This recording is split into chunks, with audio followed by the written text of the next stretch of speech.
नमस्कार, स्वागत बा आप सबके इन खबर के भोजपुरी चैनल पर। उत्तर भारत समेत देश के कई हिस्सा में ये दिन भीषण गर्मी पड़ रहल बाटे। अप्रैल के शुरुआत में ही अधिकतम तापमान 42 डिग्री तक पहुंच जा रहल बा। हालांकि ये दौरान कई राज्यन में बारिश से राहत भी मिल रहल बा। मौसम विभाग द्वारा बतावल गईल कि 7 अप्रैल तक पूर्वोत्तर भारत में झमाझम बारिश व आंधी तूफान का आशंका बाटे। उधर कई राज्यन खातिर हीट वेव का चेतावनी भी जारी कईल गईल बा।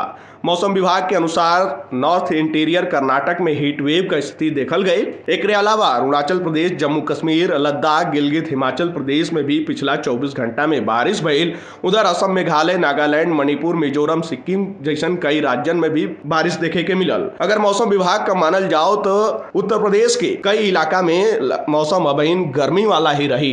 वहीं आपको बता दें कि उत्तर प्रदेश के पश्चिमी क्षेत्र में अभी भी मौसम ऐसे ही बरकरार रही। हालांकि पश्चिमी उत्तर प्रदेश में 7 अप्रैल के बाद मौसम में परिवर्तन देखे के मिल सकेला।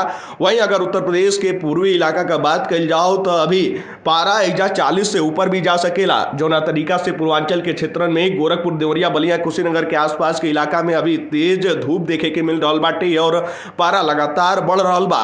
37 से 38 डिग्री पारा पहुंच जा रहल बाटे और अप्रैल महीना में ही 40 डिग्री से ऊपर तापमान पहुंच सकेला। मौसम विभाग का अनुमान बाटे। वहीं बिहार के कई इलाका में अभी भीषण गर्मी पड़ रहल बाटे और 7 अप्रैल से पश्चिमी विक्षोभ सक्रिय होखे वाला बा, जेकर असर उत्तर प्रदेश और बिहार के कई इलाका में देखे के मिली। लेकिन हल्का फुल्का बरसात होखले के बाद मौसम में बदलाव तो होई, लेकिन ओकरे बाद उमस वाली गर्मी पड़े लगी। यानी कि अभी आप सबके गर्मी से राहत मिलने का कोनो आसार नजर नहीं आवत।